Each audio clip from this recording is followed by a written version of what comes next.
నమస్తే, welcome to D news. ముందుగా headlines. ప్రజల కోసం తాను జీవితాంతం పనిచేస్తానన్న ముఖ్యమంత్రి నారా చంద్రబాబు నాయుడు 9వ రోజు విజయవాడలోని వరద ప్రభావిత ప్రాంతాల్లో పర్యటించిన సీఎం స్వయంగా బాధితులకు అందుతున్న సహాయక చర్యలను అడిగి తెలుసుకుంటున్నారు.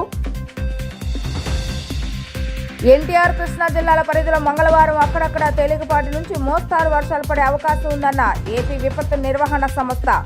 గుంటూరు, పశ్చిమ గోదావరి జిల్లాలో సైతం రేపు అక్కడక్కడ తేలికపాటి వర్షాలు పడతాయన్న ఏపీ ఎస్డీఎంఏ వర్గాలు. ప్రకాశం బ్యారేజ్ను బోట్లో ఢీకొన్న ఘటనలో ఇద్దరిని అరెస్టు చేసిన పోలీసులు. అరెస్టైన ఇద్దరిని విజయవాడ కోర్టులో ప్రవేశపెట్టిన పోలీసులు. ప్రజల కోసం తాను జీవితాంతం పనిచేస్తానని ముఖ్యమంత్రి నారా చంద్రబాబు నాయుడు వ్యాఖ్యానించారు. 9వ రోజు విజయవాడలోని వరద ప్రభావిత ప్రాంతాల్లో పర్యటించిన సీఎం స్వయంగా బాధితులకు అందుతున్న సహాయక చర్యలను అడిగి తెలుసుకున్నారు. వరద బాధితులకు అండగా ఉంటానని హామీ ఇచ్చారు. బాధితుల బాధలు చూసి కష్టాలు విని ఆవేదన వ్యక్తం చేశారు. అధిక వర్షాలు గత పాలకుల పాపాలు ఇప్పుడు ప్రజలకు శాపాలుగా మారాయని అన్నారు. వరద ప్రభావిత ప్రాంతాల్లోని స్థితిని ఎప్పటికప్పుడు పర్యవేక్షిస్తున్నామని, ఉదయం నిద్ర లేచింది మొదలు అధికార యంత్రాంగాన్ని అప్రమత్తం చేస్తున్నామని ఆయన పేర్కొన్నారు. ఈ సందర్భంగా సీఎం మాట్లాడుతూ విజయవాడ వరదలపై యుద్ధం చివరి దశకు వచ్చిందని తెలిపారు. ఈ యుద్ధం రేపటితో ముగిస్తే ఇక రాష్ట్ర పునర్నిర్మాణంపై దృష్టి పెడతామని అన్నారు. 9 రోజులలో విజయవాడ నగరాన్ని సాధారణ స్థితికి తీసుకొచ్చామని అన్నారు. సింగనగర్లో వరద వచ్చిన తొలి రోజు తాను పర్యటించినప్పటికీ ఇప్పటి పరిస్థితిలో చాలా పురోగతి కనిపించిందని అన్నారు. తొలి రోజు ప్రజలు చాలా బాధపడటం చూశానని, 9వ రోజు తన ప్రభుత్వంపై ప్రజలకు ఉన్న పూర్తి నమ్మకం చూశానని తెలిపారు. ప్రజలు సర్వస్వం కోల్పోయారని, వారిని ఆదుకుంటామని హామీ ఇచ్చారు. వరద ప్రభావిత ప్రాంతాల్లో చాలా గృహాలు దెబ్బతిన్నాయని, ఇళ్లలో చెడిపోయిన వస్తువులను బాగు చేసేందుకు అర్బన్ కంపెనీకి బాధితులు అప్పగిస్తున్నామన్నారు. వస్తువులు రిపేర్ చేసేందుకు అవసరమైన ప్లంబర్, ఎలక్ట్రీషియన్, కార్పెంటర్ తదితర కావాలంటే ఆన్లైన్ ద్వారా బుక్ చేసుకోవాల్సి ఉంటుందని అన్నారు. ప్రతి ఒక్కరూ సెల్ ఫోన్ వినియోగించడం నేర్చుకోవాలని సూచించారు. అర్బన్ యాప్ వినియోగంపై ప్రజల్లో చైతన్యం పెంచుతామని అన్నారు. తద్వారా ఇంటి వద్దే అన్ని సేవలు అందుతాయని అన్నారు. వరదల వల్ల కట్టుబట్టలు తప్ప అన్ని పోగొట్టుకోవటం శోచనీయమని అన్నారు. ఆప్కో ఇతరత్ర సంస్థల దగ్గర ఎన్ని దుస్తులు ఉంటే అన్ని తెప్పించి ఇస్తామని హామీ ఇచ్చారు. ఇంట్లో ఉండే వారికి తలా ఒక జత దుస్తులు అందజేస్తామని హామీ ఇచ్చారు. ఎప్పుడూ లేని విధంగా ఇళ్లలో ఫైర్ ఇంజన్తో బురద తొలగిస్తున్నామని అన్నారు. ప్రజలు ధైర్యంగా ఉండాలని, ఎవరూ అధైర్యపడవద్దని అన్నారు. విజయవాడను పైలట్ ప్రాజెక్టుగా తీసుకుంటామని అన్నారు. ముంపు ప్రాంతాల్లో ప్రజలకు హెలికాప్టర్లు, డ్రోన్ ద్వారా ఆహారం సరఫరా చేస్తామని తెలిపారు. సకాలంలో నిత్యావసర వస్తువులు, డ్రై ఫ్రూట్ అందజేస్తామని అన్నారు. కూరగాయలు ₹2, ₹5, ₹10కి ఇస్తున్నామని అన్నారు. ప్రజలు కష్టాలు ఉన్నప్పుడు శక్తిని, భరోసానిస్తున్నామని తెలిపారు. విపత్తు సమయంలో డబ్బుల గురించి కాదు, మానవత్వం గురించి, మనిషి గురించి ఆలోచిస్తున్నామని అన్నారు. చివరి వ్యక్తికి న్యాయం జరిగేంత వరకు అండగా ఉంటామని పేర్కొన్నారు. ఐవీఆర్ఎస్ కాల్స్ కు ప్రజలు స్పందించాలని కోరారు. ప్రజల అభిప్రాయం తెలిస్తేనే తమకు వాస్తవాలు తెలుస్తాయని, తద్వారా నాణ్యమైన సేవలు అందించేందుకు వీలుంటుందని పేర్కొన్నారు.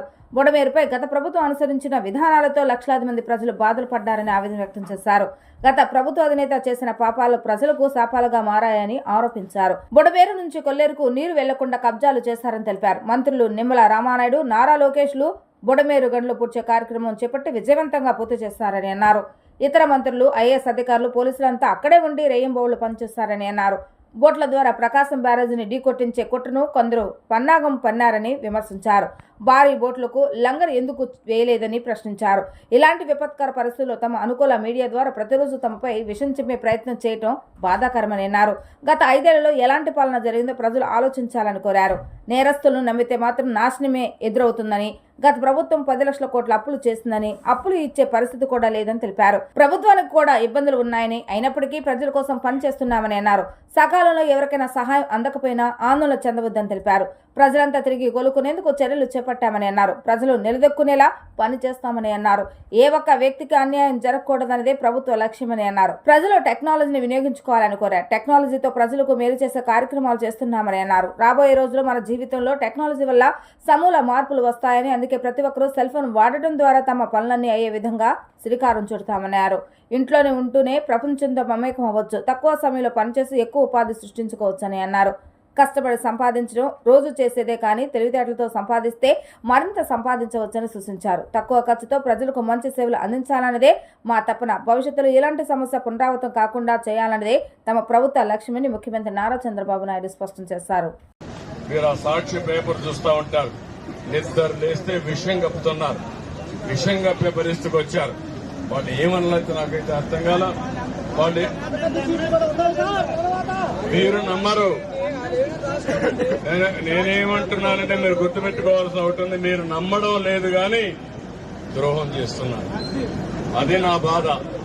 మనం అందరం కూడా గుర్తుపెట్టుకోవాల్సింది, ఇలాంటి దుర్మార్గులు చేసే పని వల్ల మన రాష్ట్రానికి చెడ్డ పేరు వస్తా ఉంది, మనకు జరిగే మంచి జరగకుండా పోయే పరిస్థితి వస్తా ఉంది.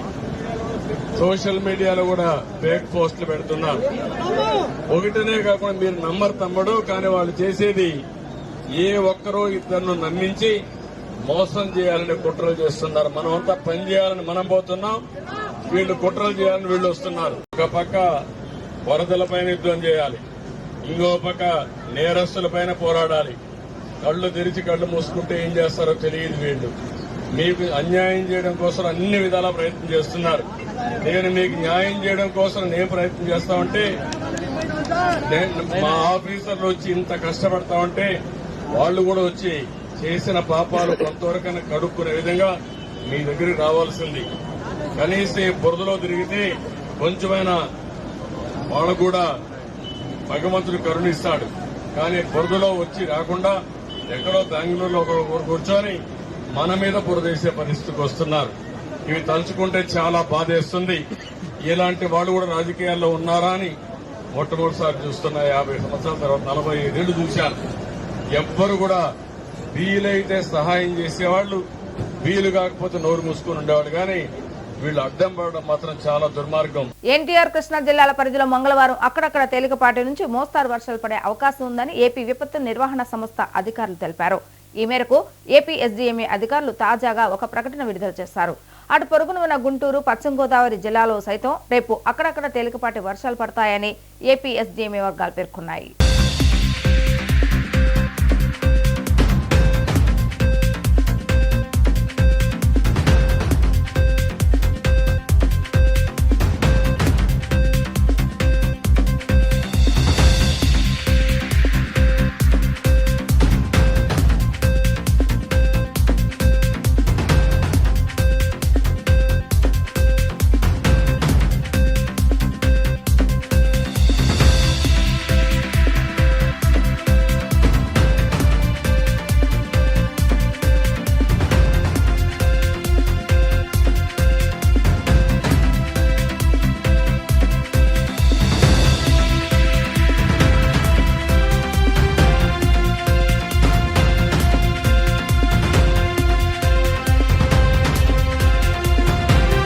ప్రకాశం బ్యారేజ్ను బోట్లు ఢీకొన్న ఘటనలో పోలీసులు ఇద్దరిని సోమవారం అరెస్టు చేశారు. గొల్లపూడికి చెందిన ఉషాద్రి, సూర్యపాలానికి చెందిన కోమటి రామ్మోహన్ ఈ ఘటనలో అరెస్ట్ అయ్యారు. అరెస్టైన ఇద్దరిని విజయవాడ కోర్టులో పోలీసులు ప్రవేశపెట్టగా కేసు విచారించిన న్యాయమూర్తి వీరిద్దరికి 14 రోజుల పాటు రిమాండ్ విధించడంతో విజయవాడ జైలుకు తరలించారు.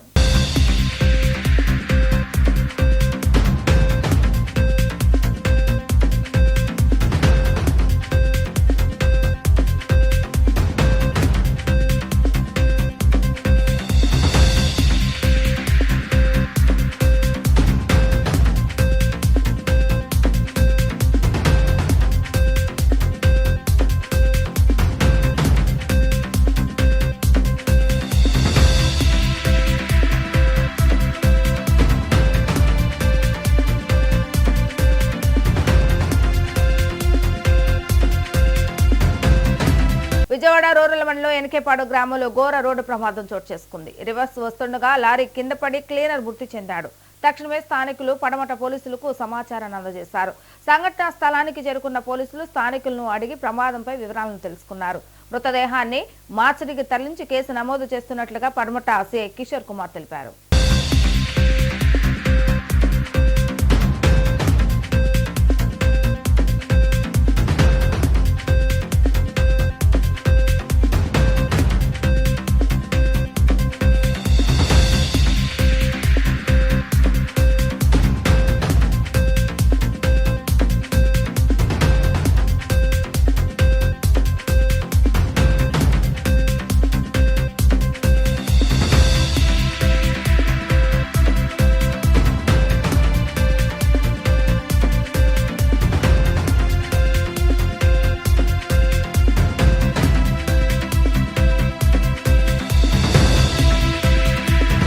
పాయకాపురం శాంతినగర్లో నిత్యావసర సరుకులు పంపిణీ చేశారు. ఎంపీ కేశినేని చిన్ని, ఎమ్మెల్యే బొండా ఉమా వారు మీడియాతో మాట్లాడారు. వరద ప్రాంతాల్లో సహాయక చర్యలు కొనసాగుతున్నాయని చెప్పారు. కష్టకాలంలో ప్రజలకు అండగా ఉండాలని ముఖ్యమంత్రి చంద్రబాబు నాయుడు ఆదేశించారని అన్నారు. యూనియన్ బ్యాంక్ ఆఫ్ ఇండియా ఆధ్వర్యంలో సరుకుల పంపిణీ చేయడం అభినందనీయమని బ్యాంక్ జనరల్ మేనేజర్ సివిఎన్ భాస్కరరావుని వారు కొనియాడారు. ప్రభుత్వంతో పాటు కూటమి పార్టీ క్యాడర్ సహాయక చర్యల్లో పాల్గొంటున్నారని ఎంపీ కేశినేని చిన్ని, ఎమ్మెల్యే బోండా ఉమా తెలిపారు. బాధితులను ప్రభుత్వం తప్పకుండా అన్ని విధాలా ఆదుకుంటుందని హామీ ఇచ్చారు. బాధితులు ఆందోళన చెందాల్సిన అవసరం లేదని సూచించారు. వరద తగ్గుముఖం పట్టిందని స్పష్టం చేశారు. ఇళ్లను శుభ్రం చేసే ప్రక్రియ కూడా ప్రారంభమైందని వారు పేర్కొన్నారు. అనంతరం Union Bank of India general manager Bhaskarrao మాట్లాడుతూ తమ ఆహ్వానాన్ని మన్నించి ఎంపీ కేశినేని చిన్ని, బోండా ఉమా రావడం ఆనందంగా ఉందన్నారు. బాధితులకు కిలో నెయ్యి, కందిపప్పు, నిత్యావసర సరుకులు, చీరలు అందజేశామని చెప్పారు. సామాజిక బాధ్యతలో భాగంగా తాము ఈ కార్యక్రమం చేశామన్నారు.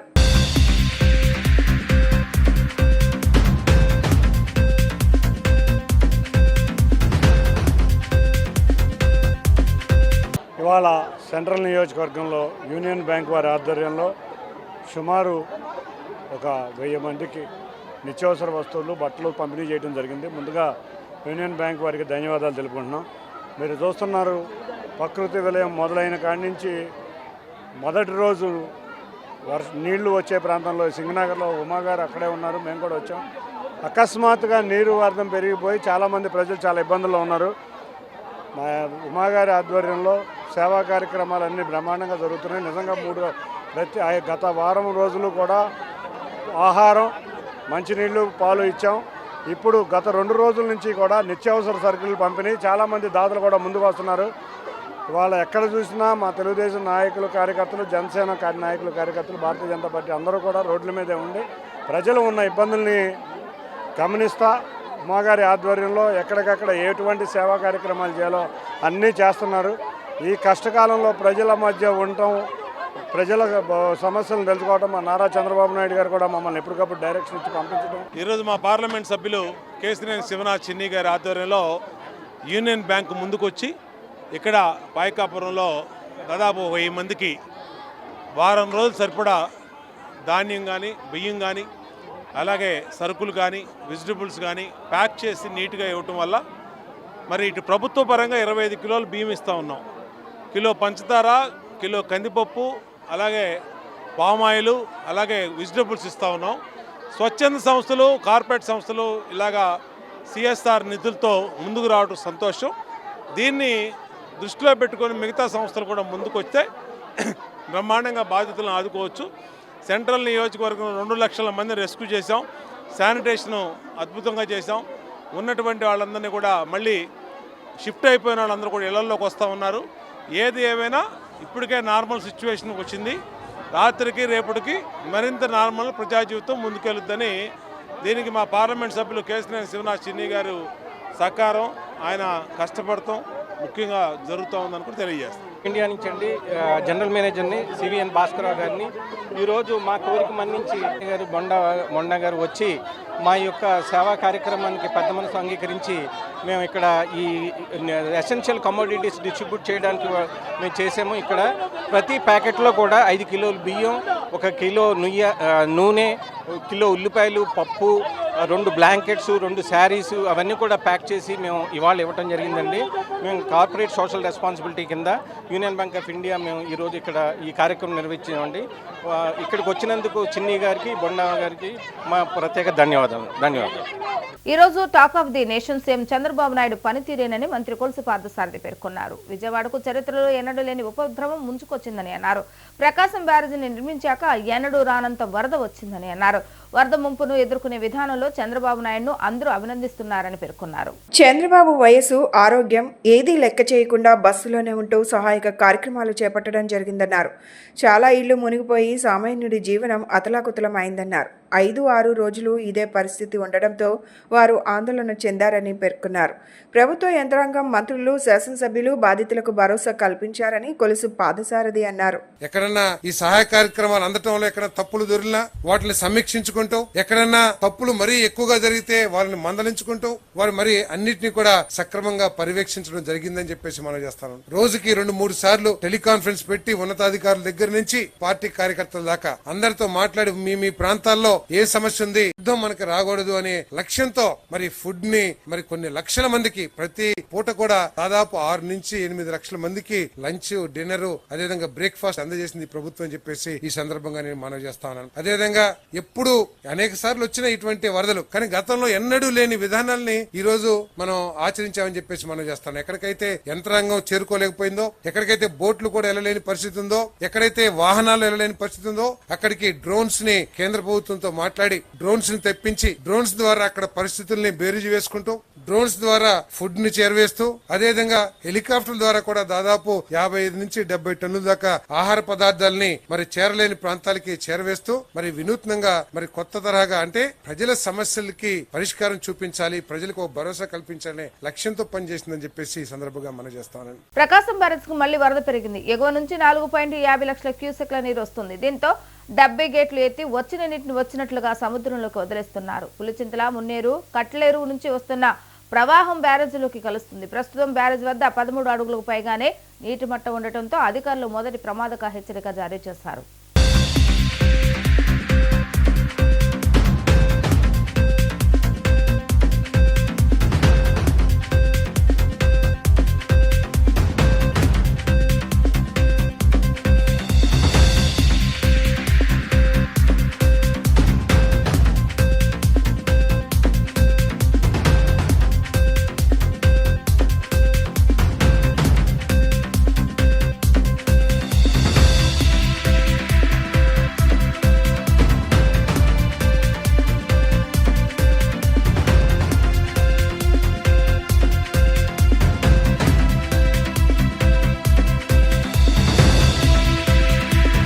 ఎన్టీఆర్ జిల్లాలోని బుడమేరు కట్ట ఎత్తు పెంపు పనులు ముమ్మరంగా కొనసాగుతున్నాయి. కాగా బుడమేరు వరద ఉధృతిపై ఎప్పటికప్పుడు అధికారులతో ముఖ్యమంత్రి నారా చంద్రబాబు నాయుడు సమీక్షిస్తున్నారు. మంత్రి రామానాయుడు, మాజీ మంత్రి దేవినేని ఉమాతో సమన్వయం చేసుకుంటూ పనులు వేగవంతానికి ఆయన చర్యలు తీసుకుంటున్నారు. లీకేజీ లేకుండా గండ్లు పుడిచిన ప్రాంతాల్లో బుడమేరు కట్ట ఎత్తు పెంచాలని అధికారులకు లోకేష్ ఈ మేరకు ఆదేశాలు ఇచ్చారు.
సంవత్సరాలు ఆంధ్రప్రదేశ్ కోసం చాకరీ చేస్తున్న చంద్రబాబు నాయుడు సంవత్సరం క్రితం ఇదే రోజు అరెస్టు చేశారని, ఆ రోజునే న్యాయానికి సంఖ్యలు పడ్డాయని ఎమ్మెల్యే యార్లగడ్డ వెంకట్రావు అన్నారు.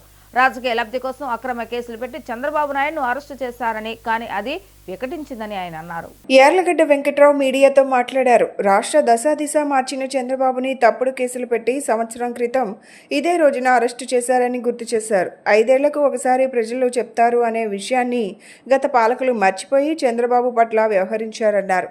జగన్ ఇప్పటికైనా తన తీరు మార్చుకోవాలని, అమరావతిపై జగన్ కక్ష కట్టారని గుర్తు చేశారు. వైజాగ్ ఋషికొండ ప్యాలెస్ పై పెట్టిన శ్రద్ధ 1 గంట బుడమేరుపై పెట్టి ఉంటే ఈ నగరానికి ఈ ముప్పు వచ్చేది కాదన్నారు. జగన్ పాలన చూసే కూటమికి ప్రజలు ఘన విజయాన్ని ఇచ్చారన్నారు. ఉమ్మడి కృష్ణా జిల్లాలో వైసీపీ నుండి పోటీ చేసిన ఏ ఒక్క అభ్యర్థి వరద ప్రభావిత ప్రాంతాలకు వచ్చిన పరిస్థితి లేదని చెప్పారు. వైసీపీ నేతలు ఇప్పటికైనా చంద్రబాబును చూసి నేర్చుకోవాలని ఆయన హితవు పలికారు. Exactly 1 year ago, Andhra Pradesh witnessed Chandrababu Naidu గారి అక్రమ అరెస్ట్ని ఆ రోజు జగన్మోహన్ రెడ్డి గారు యూజువల్గా అన్యాయానికి సంఖ్యలు వేసే పరిస్థితి, కానీ న్యాయానికి సంఖ్యలాగా ఈ రాష్ట్రానికి 15 ఏళ్ళు ప్రధాన ప్రతిపక్ష నాయకుడిగా, 15 ఏళ్ళు దాదాపు 15 ఏళ్ళు ముఖ్యమంత్రిగా పనిచేసిన చంద్రబాబు నాయుడు గారి మీద మైక్రోసాఫ్ట్ కంపెనీ వెండర్షిప్ తెచ్చుకుంటే ఆయనకి 5-6 లక్షల కోట్లు వచ్చాయి హెరిటేజ్ కన్నా. కానీ ఆ కంపెనీ హైదరాబాద్ రావాలని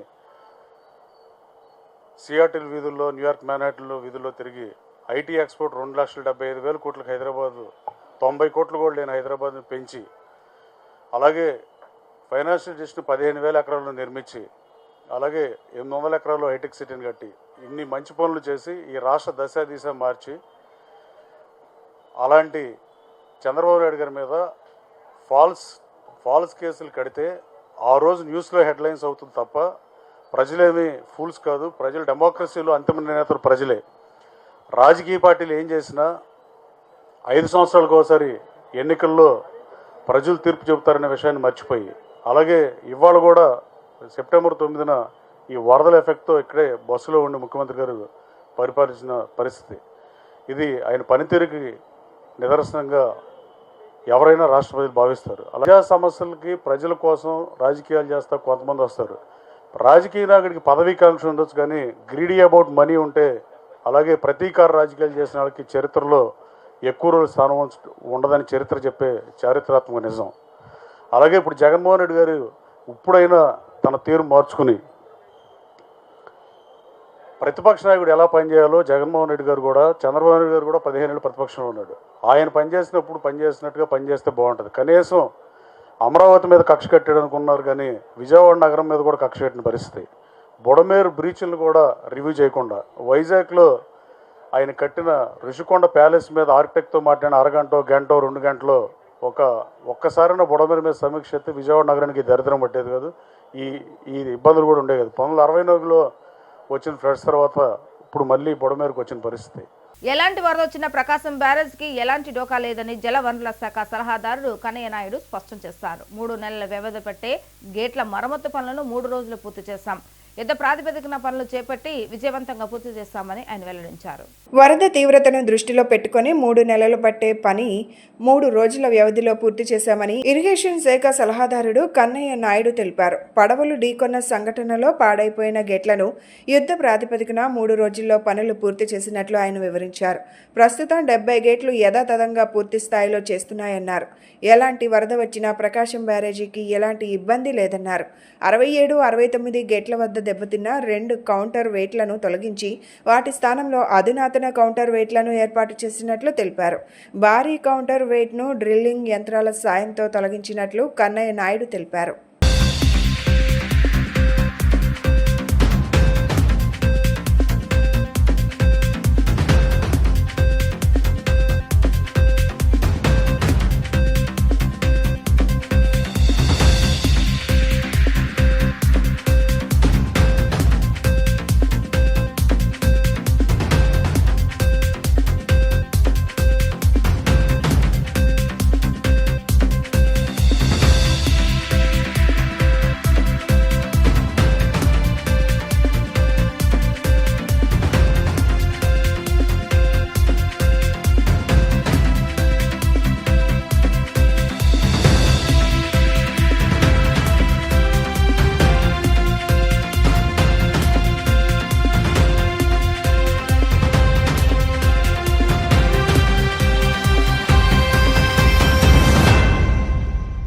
అయిపోతుంది మొత్తం.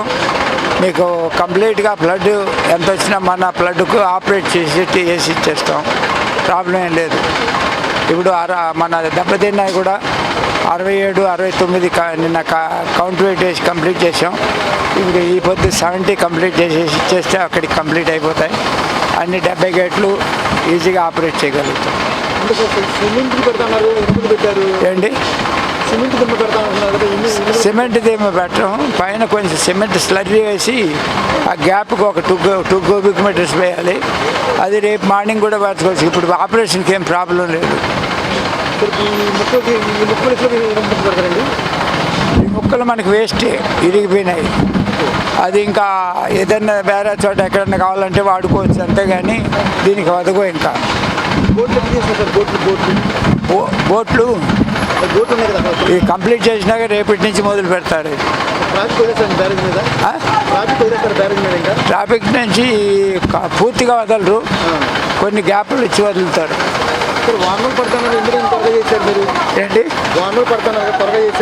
త్వరగా అంటే ప్రయత్నించినాం, త్వరగా అయిపోయింది. ముందు వారం రోజులు నార్మల్గా అయితే 3 నెలలు పడుతుంది, అది వారం రోజులు కుదించాం. వారం రోజులు కుదించింది మళ్ళా యాక్షన్లు తీసుకున్నాం, అది 3 రోజులు అయింది. అది గొప్పతనమే కదా. ఇప్పుడు ఈ వర్షాలు ఈ ఫ్లడ్ ఇట్టుంటే దిను వర్షాలు ఉంటే భయపడి కుదించాం. అందువల్ల ఇప్పుడు 3 రోజుల్లోనే అయిపోయింది. మనం అందరూ సంతోషపడాలి. మా బ్యారేజ్కి ఏం ప్రాబ్లం లేదు, పర్ఫెక్ట్గా ఉంది. మీరు కరకట్లు డ్రైన్సే మీకు ప్రాబ్లం.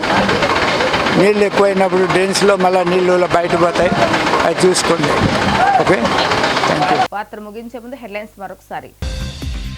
ప్రజల కోసం తాను జీవితాంతం పనిచేస్తానన్న ముఖ్యమంత్రి నారా చంద్రబాబు నాయుడు. 9వ రోజు విజయవాడలోని వరద ప్రభావిత ప్రాంతాల్లో పర్యటించిన సీఎం స్వయంగా బాధితులకు అందుతున్న సహాయక చర్యలను అడిగి తెలుసుకుంటున్నారు. ఎన్టీఆర్ కృష్ణా జిల్లాల పరిధిలో మంగళవారం అక్కడక్కడ తేలికపాటి నుంచి మోస్తారు వర్షాలు పడే అవకాశం ఉందన్న ఏపీ విపత్తు నిర్వహణ సంస్థ. గుంటూరు, పశ్చిమ గోదావరి జిల్లాలో సైతం రేపు అక్కడక్కడ తేలికపాటి వర్షాలు పడతాయన్న ఏపీ ఎస్డీఎంఏ వర్గాలు. ప్రకాశం బ్యారేజ్ను బోట్లో ఢీకొన్న ఘటనలో 2 అరెస్టు చేసిన పోలీసులు. అరెస్టైన 2 విజయవాడ కోర్టులో ప్రవేశపెట్టిన పోలీసులు.